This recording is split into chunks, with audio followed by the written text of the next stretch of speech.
નમસ્કાર, આપ જોઈ રહ્યા છો નેશન પ્લસ ન્યૂઝ. હું છું આપની સાથે હેતલ ભગત. અમરેલીમાં બનેલા નકલી પેપર કાંડ મામલે પાયલ ગોટીને ન્યાય આપવાની માંગ સાથે અમરેલીમાં નારી સ્વાભિમાન આંદોલન છેડાઈ ગયું છે. પાયલ ગોટીને ન્યાય આપવાની માંગ સાથે અમરેલીમાં નારી સ્વાભિમાન આંદોલન છેડાયું છે. બનાવટી લેટર કાંડમાં પરેશ ધાનાણી ધરણા પર બેઠા છે, તો લેટર કાંડને લઈને અમરેલીનું રાજકારણ ગરમાયું છે. રાજકમલ ચોક ખાતે ધરણામાં લલિત કાગથરા સહિત આગેવાનો પણ હાજર રહ્યા છે, જેમાં આ કોઈ પાર્ટી કે સમાજની વાત નથી. પાયલ ગોટી સહિત સમગ્ર ગુજરાતની દીકરીઓ માટેનું આ આંદોલન છે તેવું લલિત કાગથરાએ જણાવ્યું છે. ત્યારે ગુસ્સે થઈ પોલીસ પર તેમને ગંભીર આક્ષેપો કર્યા છે. અમરેલીના 5 ધારાસભ્ય સામે લલિત કાગથરાએ સવાલ ઉઠાવ્યા છે કે નારીને ન્યાય આપવા માટે સ્વાભિમાનનું આંદોલન છે તેમ તેમણે જણાવ્યું છે. જો જે રીતે અમરેલીમાં એક સર્વિસ કરતી મધ્યમ વર્ગની દીકરી પાયલ એને એક લેટર ટાઈપ કર્યો, આ લેટર ટાઈપ કરવાથી કોઈ ગુનો બનતો નથી, તેમ છતાંય અમરેલીના પોલીસે ભારતીય જનતા પાર્ટીની પોલીસ બનીને પાયલની રાતના 12 વાગે ધરપકડ કરી સરઘસ અમરેલીની બજારમાં કાઢે અને પાયલ ઉપર પટ્ટા મારે.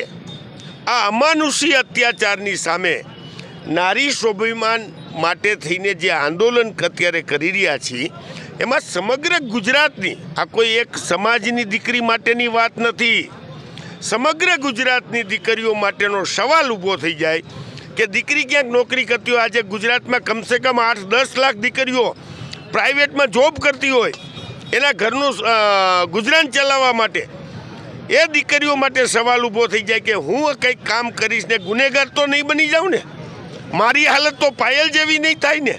એ સમગ્ર ગુજરાતની દીકરીઓ માટેનું આ આંદોલન છે. મને કહેતા બહુ આનંદ થાય છે કે ભારતીય જનતા પાર્ટીના 3 વખતના અમરેલી વિસ્તારના સાંસદ નારણભાઈ કાછડિયા સાહેબનો અંતરાત્મા જાગ્યો. ભારતીય જનતા પાર્ટીના નેતાઓનો અંતરાત્મા હોય નહીં, પણ નારણભાઈનો અંતરાત્મા જાગ્યો ને એને ટીવી મીડિયામાં આવીને એમ કીધું કે અમરેલીની પોલીસનું જે વર્તણૂક છે એના મારી પાસે શબ્દો નથી, એટલી નિંદનીય વર્તણૂક છે. તો નારણભાઈ આપણે શું કરીએ? શેના માટે આપણે ભાજપનો ખેસ પહેર્યો છે?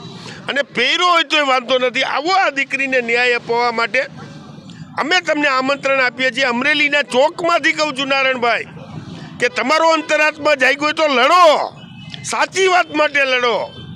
અને સરદારે પણ કીધું છે કે સાચી વાત માટે લડો, સિંહનું કલેજું રાખો. આવો નારણભાઈ સિંહના કલેજા સાથે અને આ દીકરીને પાયલને ન્યાય ન મળે ત્યાં સુધી આપ લડાઈ કરો. હું તો નારણભાઈ એકને નહીં, ભારતીય જનતા પાર્ટીના તમામ ધારાસભ્યો જે મૂંગા રહીને સમર્થન આપે છે એ લોકોને પણ કહું છું કે સેનાથી બીઓ આવો ને ખુલ્લા. અહીંયા જેમ ભરતભાઈ કાનાભાઈ ખુલ્લા કીધું, ભારતીય જનતા પાર્ટીના માજી પ્રમુખે કે આ પોલીસની અન્યાયભરી વર્તણૂક છે, આનો જવાબ નથી મારી પાસે. તો ભરતભાઈ કાનાભાઈ બોલ્યા તો તમારા અંતરાત્મા ક્યાં ગયા? ભાજપના હોદ્દા લઈને મરી ગયા? ખુલ્લા આવો બહાર. ધારાસભ્યોને બધાને ભારતીય જનતા પાર્ટીના, પછી મહેશભાઈ હોય, સંસદ સભ્ય હોય, અમારા જેવી કાકડિયા હોય, તમામ ધારાસભ્યોને કહું છું કે આવો દીકરીને ન્યાય ન મળે ત્યાં સુધી લડાઈ કરો. આમાં કોઈ ભાજપ કોંગ્રેસ નથી કરવાનું. કાલ તમે ભાજપમાં જ રહેજો, અમે જે અહીંયા અમને મુબારક છે, પણ દીકરીને ન્યાય મળે નહીં ત્યાં સુધી લડાઈ કરવા માટે આપ ખુલ્લા આવો, એવું મારું આપ સૌને આમંત્રણ છે. અમે એ જ કહી છીએ, પણ કાયદામાં ગુનેગાર બનાવે છે કોણ? દીકરીને તોમતદાર જે તમે અત્યારે તમે બેઠા છો ટીવીની મારી પાસે બાટલીઓ છો, ઓલી પોલીસ આવીને તમને એમ કે કાલો તમે તોમતદાર છો તો એ કાયદાનું કામ કર્યું કહેવાય? આ દીકરીએ લેટર ટાઈપ કર્યો, તમારા આત્માને પૂછો કે એ કાયદો એમાં ભંગ થયો ક્યાંય? એના બોસે કીધું ને એને લેટર ટાઈપ કર્યો, એમનું FSL તપાસ કરાવો. અને રાત્રે 12 વાગે દીકરીને લઈ જવાની જરૂર પડી? શું ટેરરિસ્ટ હતી? શું એ કંઈ 5-10 મર્ડર કરીને આવી હતી? શું એ માનનીય ધારાસભ્યના ખાતામાંથી 5-10 કરોડ રૂપિયા ટ્રાન્સફર કરી લીધા હતા કે એને રાત્રે પકડવી પડી? આ સીધી વાત છે હાવ. અને વરઘોડો કાઢવો પડે.